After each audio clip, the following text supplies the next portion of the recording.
Shalom, selamat pagi Bapak Ibu yang kasih Tuhan. Kita bersyukur pada pagi hari ini kita dapat bertemu kembali dalam kasih dan anugerah Tuhan. Oleh karena kemurahan Tuhan, kita masih dapat beribadah lewat channel YouTube ini. Kepada jemaat Tuhan, marilah kita mau sama-sama memulai ibadah kita, mau mulai untuk merenungkan firman Tuhan. Untuk itu, terlebih dahulu kita akan berdoa. Bapa di surga, kami datang kepadamu, kami mengucap syukur, berterima kasih untuk kesempatan yang baik. Kami boleh lagi mendengar firman Tuhan. Biarlah firman Tuhan boleh menuntun kami boleh hidup dalam kebenaran, kami hidup dalam kasih Tuhan, kami hidup di dalam Tuhan, rencana Tuhan, sehingga kami tahu betul hidup kami semakin hari semakin berkenan, menyenangkan hati Tuhan. Memberkati pemberitaan firman Tuhan. Jemaat Tuhan yang mendengarkan diberkati Tuhan. Kami percaya Tuhan akan memberkati pemberitaan firman Tuhan ini dan mengurapinya. Di dalam nama Yesus Tuhan, Juru Selamat kami sudah berdoa. Haleluya. Amin. Puji Tuhan. Pada kesempatan hari ini, renungan firman Tuhan saya beri judul tentang pencobaan biasa. Dalam 1 Korintus pasal 10 ayat yang ke-13, firman Tuhan berkata, pencobaan-pencobaan yang kamu alami ialah pencobaan biasa, yang tidak melebihi kekuatan manusia. Sebab Allah setia, dan karena itu Ia tidak akan membiarkan kamu dicobai melampaui kekuatan. Pada waktu kamu dicobai, Ia akan memberikan kepadamu jalan keluar sehingga kamu dapat menanggung. Pencobaan biasa artinya bukan sesuatu yang luar biasa, dan semua orang pasti pernah mengalami yang namanya cobaan dalam kehidupan ini. Selama kita masih ada di dalam dunia ini, pasti kita akan berurusan yang dengan namanya pencobaan. Pencobaan memang itu kita tidak bisa menghindar, kita harus hadapi. Ya, Tuhan memberikan ujian untuk meningkatkan iman kita semakin percaya pada Tuhan. Tapi memang pencobaan itu memang ada unsur negatif, artinya seringkali untuk menjatuhkan. Itu sebabnya kita jangan sampai mau dijatuhkan oleh pencobaan-pencobaan yang kita alami dalam kehidupan ini. Dalam ayat ini memberikan kepada kita kekuatan. Jadi ketika kita menghadapi pencobaan, bahwa Tuhan yang kita kenal, yaitu Tuhan Yesus Kristus, Dia ada dan Dia mau menolong kita. Saudara yang dikasihi Tuhan, pencobaan, tadi ayat mengatakan pencobaan biasa. Dan Allah kita adalah Allah yang setia. Kita punya Allah yang tidak membiarkan. Dan kita punya Allah yang memberikan jalan keluar kepada kita. Haleluya. Kita semua mengalami hari-hari ini. Mungkin kita anggap itu pencobaan. Bukan saja di Indonesia, tapi di seluruh dunia mengalami pandemi COVID-19. Yang terasa sekali dampaknya bagi kita juga orang-orang yang percaya. Bahkan di daerah-daerah tertentu sudah memperlakukan PSBB. Ya. Saudara yang kasih Tuhan, saya ingin merenungkan firman Tuhan pagi hari ini. Ada 4 hal. Yang pertama adalah Tuhan luar biasa. Pencobaannya biasa, tapi kita punya Tuhan yang luar biasa. Kita punya Tuhan yang luar biasa, yang tidak dapat disejajarkan dengan apapun juga. Karena Dia adalah Tuhan yang sanggup, Dia yang berdaulat, Dia adalah Allah yang dapat diandalkan. Surat Yakobus pasal 1 ayat 2 mengatakan, saudara-saudaraku, anggaplah sebagai suatu kebahagiaan apabila kamu jatuh ke dalam berbagai-bagai pencobaan. Ayat ini mengatakan, anggaplah sebagai suatu kebahagiaan. Jangan kita merasa ada pencobaan lalu kita menjadi suasana hati kita. Seperti lalu saya mengatakan, kita harus bisa menjaga suasana hati kita. Kita mau tetap bahagia. Kenapa? Karena kita punya Tuhan yang menyertai kita, punya Tuhan yang menolong kita, punya Tuhan yang tidak pernah membiarkan kita. dikatakan suatu kebahagiaan. Bahkan dalam Yakobus 1 ayat yang ketiga itu jelas sekali. Sebab kamu tahu bahwa ujian terhadap iman itu menghasilkan ketekunan. Jadi pencobaan yang kita alami, kita anggap itu sebagai ujian iman. Supaya kita naik tingkat. Supaya kita makin percaya, makin mengandalkan Tuhan. Dan ayat 4 mengatakan, dan biarlah ketekunan itu memperoleh buah yang matang, supaya kamu menjadi sempurna dan utuh dan tidak kekurangan sesuatu apapun. Saudara, akibatnya kalau kita bisa bahagia, kita bisa menganggap pencobaan itu suatu kebahagiaan, bukan sesuatu yang menakutkan, bukan sesuatu yang memberatkan, bukan beban, maka dikatakan hasilnya kita akan mendapatkan, kita tidak akan kekurangan dalam suatu apapun. Akhir dari pencobaan yang kita alami adalah tak akan kekurangan sesuatu pun. Karena apa? Karena Tuhan telah menyediakan di balik pencobaan ada berkat yang luar biasa. Di balik pencobaan, di balik ujian, ada berkat yang Tuhan sediakan. Ingat, ketika Abraham mengalami ujian iman dalam kitab Kejadian pasal 22. Setelah selesai, Abraham, ujian selesai. Dan dia terima berkat yang melimpah-limpah. Seperti yang tertulis dalam Kejadian 22 ayat 16-17 mengatakan, katanya, aku bersumpah demi diriku sendiri, demikianlah firman Tuhan, karena engkau telah berbuat demikian, dan engkau tidak segan-segan untuk menyerahkan anakmu yang tunggal kepadaku, maka aku akan memberkati engkau berlimpah-limpah. Saya ulangi, aku akan memberkati engkau berlimpah-limpah, dan membuat keturunanmu sangat banyak seperti bintang di langit, dan seperti pasir di tepi laut, dan keturunanmu itu akan menduduki kota-kota musuhnya. Saudara, di balik pencobaan, di balik ujian yang Tuhan izinkan untuk kita temui dalam kehidupan ini, itu ada berkat yang melimpah-limpah. Dan kita percaya, di balik ini semua, Tuhan sedang menyediakan sesuatu yang lebih untuk kita. Oleh karena itu, kita tidak boleh sampai hati kita menjadi susah. Tapi biar hati kita tetap bersyukur, hati kita tetap bergembira karena Tuhan. Haleluya. Yang kedua, Tuhan setia, dikatakan memberikan kekuatan. Tuhan kita setia dalam hal apa? Dia memberikan kekuatan. Ketika kita dalam pencobaan, yakinlah bahwa ada Tuhan yang setia dan yang senantiasa memberikan kekuatan pada kita agar kita cakap menanggungnya, agar kita mampu sanggup menanggungnya. Tanpa Tuhan kita nggak bisa buat apa-apa. Kita lemah, kita terbatas. Tapi kita punya Tuhan yang tidak terbatas, punya Tuhan yang kuat. Kesetiaan Tuhan ketika dalam kita menanggung beban pencobaan sangat terbukti dan dapat diandalkan. Di dalam Mazmur 68 ayat 20 mengatakan, terpujilah Tuhan, hari demi hari Ia menanggung bagi kita. Allah adalah keselamatan kita. Hari demi hari Dia menanggung bagi kita. Artinya segala beban hidup kita, Dia yang tanggung.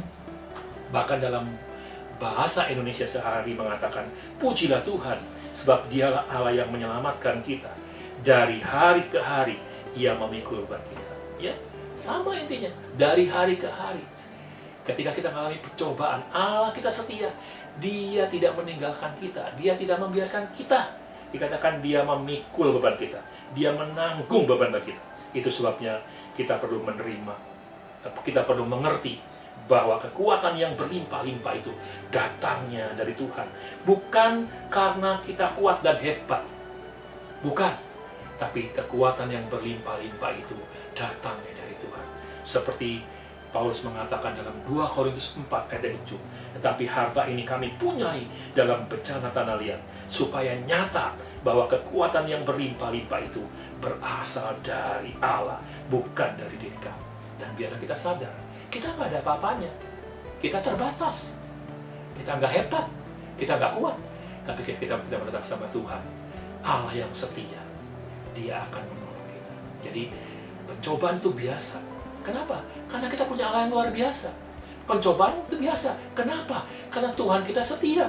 Dia tidak membiarkan dan tidak meninggalkan kita. Dan yang ketiga adalah Tuhan tidak membiarkan. Dan dikatakan, Tuhan sangat peduli dan mengerti. Bukankah kita punya Allah yang peduli dan mengerti akan hidup kita? Ketika kita mengalami pencobaan yang berat, datanglah pada Yesus. Dia akan menolong kita. Kalau kita datang kepada manusia, kita bisa kecewa. Manusia 1 kali, 2 kali, 3 kali mungkin menolong kita, atau mungkin saudara kita. Tapi Tuhan selalu mengulurkan tangannya, senantiasa mau menolong kita, senantiasa mau ada membantu kita. Dia tidak pernah bosan untuk menolong kita. Itu sebabnya saat seperti ini, mungkin kita cemas, mungkin kita takut, mungkin kita bingung, bimbang. Tapi datanglah kepada Tuhan. Dia mau nolong kita. Dikatakan tidak dibiarkan. Pencobaan-pencobaan yang kamu alami, pencobaan yang biasa, tidak melebihi kekuatanmu. Allah setia. Pada waktu kamu dicobai, Dia memberikan jalan keluar. Artinya Dia tidak membiarkan. Kita harus belajar dari pengalaman bangsa Israel ketika keluar di tanah Mesir, dari negeri perbudakan. Ya? Ketika dikejar tentara Mesir, laut terbelah menjadi 2. Saya percaya hari-hari ini, bagi kita orang percaya, masih ada mujizat. Kita diberi makan, diberi minum, kita dipelihara Tuhan. Tengah-tengah kita mengalami kesulitan. Mungkin yang bekerja, kerjanya digilir, disip. Ya, mungkin kita sebagai hamba-hamba Tuhan, para pelayan Tuhan, juga tidak bisa berbakti. Mungkin ya, persembahan juga tidak seperti biasanya. Tapi kita percaya kita punya Tuhan yang hidup. Dia tidak membiarkan. Ya, ada mujizat. Laut saja bisa dibelah jadi 2. Ketika tidak mendapat air, Tuhan beri air yang manis.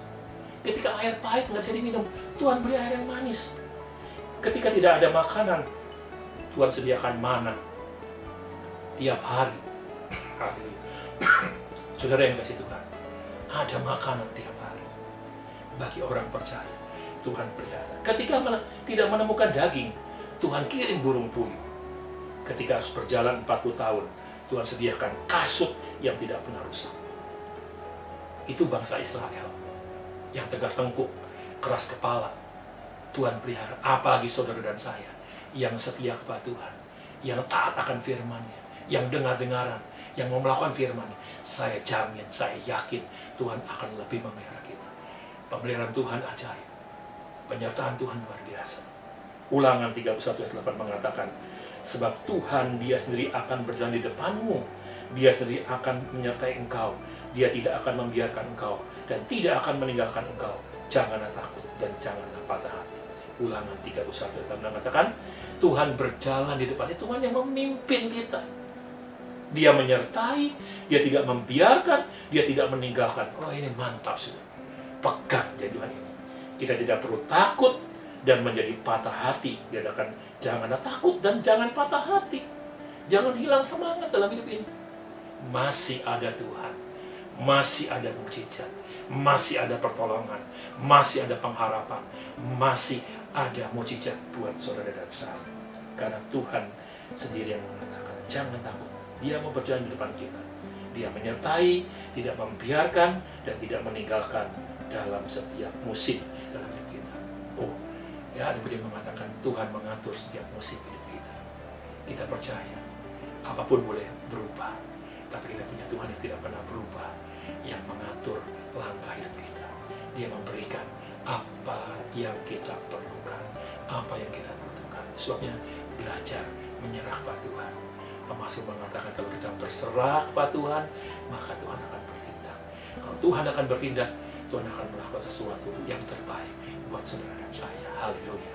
Yang terakhir, yang keempat, Tuhan memberikan jalan keluar. Ini yang luar biasa. Dikatakan memberikan jalan keluar untuk apa? Supaya kamu dapat menanggungnya. Menanggung apa? Menanggung pencobaan. Supaya apa? Supaya kamu tetap bahagia, ya. Supaya nanti apa yang diinginkan hatimu disediakan Tuhan. Dan ini hanya ada di dalam Yesus Kristus yang memberikan jalan keluar. Janji ini pegang. Tuhan memberikan jalan keluar. Tidak ada. Itu sebabnya tidak ada masalah yang tidak bisa diselesaikan. Ya, itu sebabnya jangan kita berkata tidak bisa, tidak mungkin, sudah mentok. Itu kata kita. Tapi dalam Tuhan selalu ada jalan. Jalan terbuka, jalan keluar. Ingat, dalam Tuhan pasti ada jalan keluar. Tergantung kita mau atau tidak merendahkan diri di hadapan Tuhan, minta belas kasihannya dan kemurahannya. Pasti ada jalan Tuhan. Dalam Tuhan ada jalan keluar. Jalan terbuka, bukan jalan buntu dan bukan jalan pintas. bukan juga jalan tol, tapi selalu ada jalan yang terbuka untuk orang-orang siapa? Untuk saudara dan saya, orang-orang yang mengasihi Tuhan, dan Tuhan senantiasa memberikan jalan keluar. Ketika kita mungkin sudah bilang, waduh Tuhan, aku nggak sanggup, aku nggak mampu Tuhan, mentok Tuhan, datang sama Tuhan. Nggak ada yang nggak bisa diselesaikan. Masalah yang harus dihadapi bersama siapa? Bersama dengan Tuhan. Pertolongan Tuhan adalah jaminan bagi kehidupan orang percaya. Ingat peristiwa ketika Hagar pergi dari Abraham dalam kitab Kejadian pasal 19. Ketika Hagar disuruh pergi oleh Abraham, dibawakan bekal. Tapi di dalam perjalanan dalam pasal 19 itu, ya sudah lihat, ketika air yang di Kirbat habis, dibuangnya lah anak itu di bawah semak-semak. Itu dalam pasal 21 ayat 15. Jadi anak itu dibuang. Lalu ayat 16, dan ia duduk agak jauh, kira-kira sepermana jauhnya. Sebab katanya, tidak tahan aku melihat anak itu mati. Sedang ia duduk di situ, menangislah ia dengan suara nyaring. Perhatikan di sini, saudara-saudara. Ya, ayat ini dikatakan waktu Hagar mau tinggalkan Ismail, ya, itu dikatakan dibuangnya anak itu. Ya. Mungkin orang bilang sekarang tega anak itu dibuang. Tapi nggak sampai hati, sepemana jauhnya. Jadi masih dalam pemantauan. Lalu dikatakan tidak tahan aku melihat anak itu. Mungkin anggapannya Hagar ini, wah pasti ini meninggal. Game menangislah anak itu. Perhatikan kata-kata menangislah ia dengan suara nyaring. Ayat 17 dikatakan Allah mendengar suara anak itu. Lalu malaikat Allah berseru dari langit kepada Hagar, katanya kepadanya, apakah yang engkau susahkan Hagar? Jangan takut. Jadi anak ini menangis, tangisannya didengar Tuhan. Dan Hagar mungkin juga menangis. Dan dikatakan sebab Allah telah mendengar suara anak itu di tempat ia berbaring. Menangis, berseru sama Tuhan. Kadang-kadang memang Tuhan izinkan untuk kita menangis. Saat kita menangis, minta belas kasihan Tuhan, minta kemurahan Tuhan untuk bangsa, negara kita ini, supaya cepat putus mata rantai COVID-19 ini. Kita bisa bebas lagi. Semua tidak mengalami ketakutan. Semua dapat bekerja, beraktivitas sebagaimana mestinya. Saudara, ketika kita berdoa, pasti ada jalan keluar. Tiba-tiba di depan mata ada mata air yang memancar, dan pertolongan Tuhan tepat pada waktunya. Ada jalan keluar. Tadi ayat 17, ayat 19 pasal 21 kita jadi katakan, lalu Allah membuka mata Hagar. Ketika berdoa, Allah membuka matanya Hagar. Dan dikatakan sehingga ia melihat. Kalau Allah membuka mata kita, kita bisa melihat sebuah sumur. Ia pergi mengisi kirbatnya dengan air, kemudian diberinya anak itu minum. Singkat cerita, anak itu tidak mati, tidak meninggal. Haleluya. Kenapa? Kalau kita berdoa, Allah buka mata kita. Pertolongan Tuhan itu tidak jauh, dekat dengan kita. Haleluya. Sering mata kita tertutup, tidak bisa melihat pertolongan, karena tidak menangis kepada Tuhan. Namun ketika kita datang sama Tuhan, di depan mata ada pertolongan. Tadi malam jam 10 malam, ada kawan saya bertanya, Pak Yong, berapa jemaat? Mungkin dia berpikir saya punya jemaat banyak. Saya bilang, saya jelaskan, jumlah sekian, anak-anak sekian. Gak lama kemudian, puji Tuhan, dia memberkati saya. Haleluya. Kenapa? Tuhan tahu hari ini, ya, semua segala keperluan kebutuhan kita, Tuhan yang membuka jalan, ada jalan keluar. Percaya sama Tuhan, banyak datang sama Tuhan. Kalau kita mau berseru sama Tuhan, Tuhan akan menolong kita. Mata kita sering tertutup dengan pencobaan yang besar, sehingga tidak dapat melihat Tuhan yang besar.